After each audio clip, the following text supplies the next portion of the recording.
Your windscreen can be damaged in many ways. Whether it can be repaired or not depends on the size and the location of the damage. For Smith&Smith to repair a windscreen chip, it needs to meet specific requirements. The chip needs to be located at least 5 centimeters from the edge of the screen.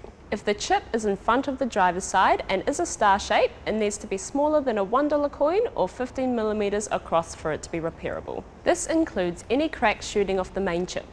If the chip is on the passenger side and is a star shape, the whole chip needs to be smaller than a $2 coin or 30 millimeters. If you have more than one chip, it's best to call us so that one of our experts can assist in identifying if a replacement is required. If you have a camera mounted on the windscreen and the chip is in the camera's line of vision, a full windscreen replacement may be needed. That's because the camera is linked to your car's safety system and is used for safety features like cruise control and lane deviation warning. Your Smith&Smith technician will check off each of these requirements after inspecting your windscreen to determine if the windscreen is repairable. All Smith&Smith repairs are backed by our nationwide warranty for the lifetime of your vehicle. Trust the experts and book with Smith&Smith today.